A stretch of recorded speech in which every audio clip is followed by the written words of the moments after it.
Okay, so this next speaker, Dave. All right, you know how people are like crazy fans of Taylor Swift right now, Yeah. right? I'm a crazy fan of this guy. This is Kyle Bradshaw, right? I mean, That's right. that's it, man. He's Look at gonna. this guy, Let's not get him all weirded out just right off right? the He's like, bat. I'm oh all yeah, worked up I gotta, already, guys. I appreciate it. Appreciate you he's guys having me. yeah, man. We're some Are power you a fans. Dolly of yours, man. fan though? Right. That's it. Oh, of course. Of course. So check this out, everybody. Dang, this dude right here, 31 OEM certifications, 0 DRPs, while currently amassing $12 million in sales annually. Kyle is a true collision repair advocate. He serves as president of the Carolinas Collision Association.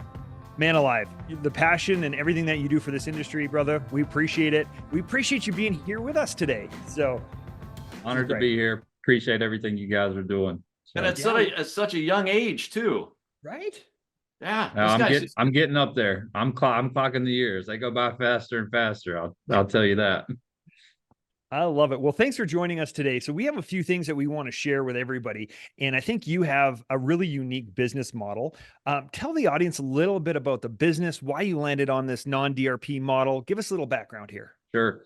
Yeah. So, we're obviously a family-owned business. My dad, like a lot of people in the industry, really cared about the craft and had a passion for the craft, and got into the business, but was certainly not a business person. And so, my older brother Michael got involved, and from an early age, he's always been very analytical and always done a lot of reading, and so kind of thought that the OEM model was a thing that was coming in the future. And I would say strong armed or coerced my dad into investing some money in some equipment, and started with one, obviously. And we're just, I guess, continually chasing that model. And a lot of it has to do with just really believing that that's the right way to do things and to take care of the customer.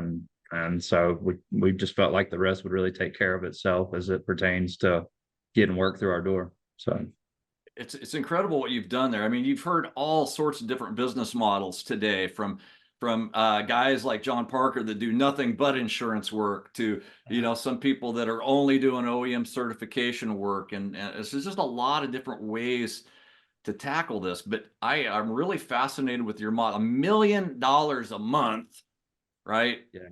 Of none of it's DRP. So how do you attract this work? How do you find that much work and volume without, and do you have consolidators in your market? Yeah, so we do have consolidators in our market. We rely on dealership partners. We want their customer referral work, so obviously we'll seek out dealerships that do not have body shops, and kind of market ourselves to them at that point in time and explain to them what they're missing out on, right? Because from a dealer standpoint, everything a dealer does is certainly revolved around the customer experience and providing them with that top notch. And what we see, not just in our market but really around the country, is that there are still areas where dealers are referring customers to a hole in the wall place where the customer's not really getting a 5-star white glove experience, which is what we're aiming to provide each and every customer.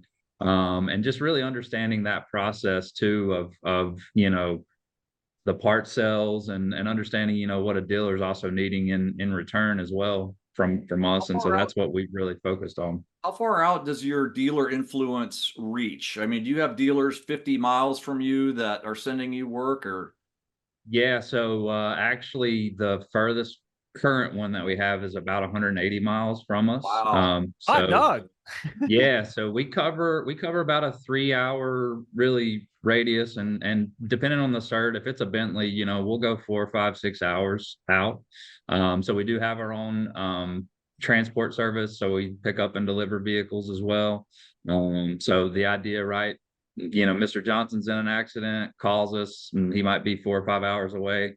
We get everything set up, we'll go pick it up, repair it, deliver it back to his house, right? So it's certainly an Amazon generation, and so we're trying to tailor that need as well.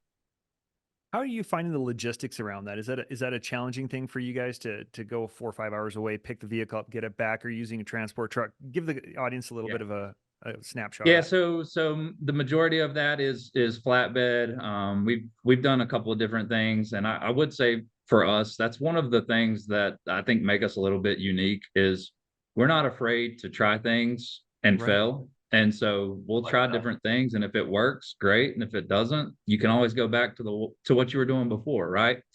So we've done enclosed trailer transport before. Right now we've got 2 flatbeds that we're doing.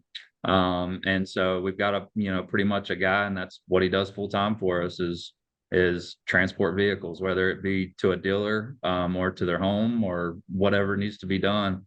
That's really his role with our company. Wow, Wow. that's That- huge. Tell us a little bit. I mean, as a DRP model, you're fixing a lot of higher end vehicles. A lot of times you're running probably. I got to imagine you're running into these situations where the insurance company is like, "We're going to pay this amount, and we're going to use aftermarket parts." How are you handling the copay situations, or setting the expectation with customers that there might be additional fees out of pocket? How are you handling that today, and what's the customer response like? Yeah, so I think it's really important to understand the insurance policy and the insurance contract. I think it's super important to understand the laws that govern, your state. And so that's something we really try to do a good job of. And then with that, the customers, and this is a really big fad right now, but the RTA is something that or the right to appraisal for those of you that don't know, but the right to appraisal is something that, if that situation arises, we'll certainly, inform the customer of that and help them navigate that process. And typically it's a favorable outcome, and ideally it would be efficient. And I think the adverse is right. Like you can educate a customer and get them with an attorney, but you guys know it may take a year or a year and a half for something to process through the court system, Exactly. to where that's hopefully a little bit quicker of an outcome. And so that's something we've done quite a bit of. But honestly, early on we were involved in a lot of litigation, and because of that, I think carriers know that if I'm saying something, and I tell people this all the time, like I'll never debate anybody on a judgment item, right? If I've got 4 hours repair on a panel and they say it's 2, I'm not gonna lose my hair, so to speak, but over Already it. did that. I love it. But yeah, so that's the thing too, is like knowing which hill to die on, and then also looping the customer in at that point in time as well. So Yeah, there's a lot of shops. I feel like just now this conversation is really becoming popular in the U.S. and you've kind of pioneered that. And there's still a lot of shops that don't believe that you can create a copay model and get away with it. They say they tell me all the time. Now they'll just take it to the Caliber. They'll take it to sure. another store. So what is your strategy? I mean, is it just purely through the way that you educate the customer on the front end? Yeah, so that's something we try to do a really good job of, and I think our staff does an excellent job of having that. The problem is, I think, is a lot of people are scared to have that difficult conversation, right? And it's not Exactly. even and I think it's because they label it difficult before it even happens. Like you build up these fallacies in your head before you even have the conversation, Yeah. and before you know it, it's like you've turned this thing into a nightmare, and you haven't even talked to the customer yet. And you guys probably have been involved in some sort of medical claim at some point in time, and everybody knows in the medical field, if your insurance doesn't cover it, Oh, you're paying it, right? And so just having that conversation on the front end, but then also, going ahead and educating the customer, like, hey, if for whatever reason, your claim isn't 100% covered, you do have this in your policy. Like it's not a end all be all, like the finality of the claim just because they say that, right? And so what we've seen too, and I think there's starting to become more and more of a shift in the industry with this, is more and more people are losing trust in their insurance company. And I think it's because so more carriers have went away from like the agent model. Now we'll still get, Miss Smith that's been with her agent for 40 years, and Yeah. it's the best thing ever. And I get it. And I hope it is, right? They've collected your premiums for 40 years.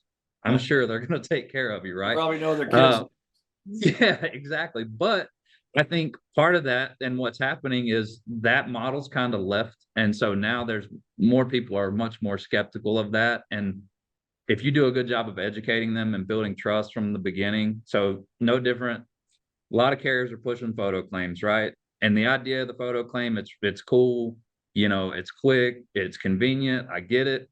But at the same time, too, people aren't ignorant to damage to their vehicle. They don't think that something, if their quarter is completely smashed in, they're not naive enough to think that it's going to be a $400 repair. And so if you prepare them for that step of what's about to happen, and then it happens, they're like, wow, those people, they know what they're doing, right? And so it builds trust from a really early process, and then we can kind of just help them navigate it. And at the end of the day, we're the professional. Like that, this is our job. Miss Smith doesn't navigate auto claims. She's looking for guidance and direction and empathy. And so that's what we try to provide them at that point in time too. Yeah. This model of being like the guide or being that helpful steward of their claim is something that has gotten lost in the equation. We do this mystery shopping for the OEMs, and almost like 80, I'd say 85 to 90% of the time when we say, hey, I just got in an accident, the first question is, have you filed a claim? Yep. And then we'll say, no, not yet. Okay, well, call your insurance company. Like, go deal with them. Yeah. We don't want to, Yeah. right? And it's completely putting all the reliance on the insurance company. But yet what that customer's craving is somebody like you. They need that guide, right? Yeah. Yeah. Absolutely. Couldn't have said it better myself. That's exactly right. And that's what we're striving. Day in, day out, like we want to control the narrative and control the customer at that point in time. And we want to guide them along the way. So it's if you got, isn't it? It's time consuming, but it's the right thing to do.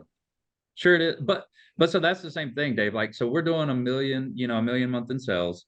What's crazy is we're only repairing about 50 to 55 vehicles to do that, right? We process a lot of vehicles from a total loss standpoint too. And that's part of it as well. The claim doesn't stop, just when somebody's car gets totaled. If you can help guide them on ACV settlements, things like that, that goes a long way at ensuring that your customer's made whole, but then also making sure, you've probably got a customer for life at that point in time as well.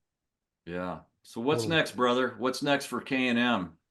You and Man, your brother are killing it. I can't imagine what's next, but what is it for you?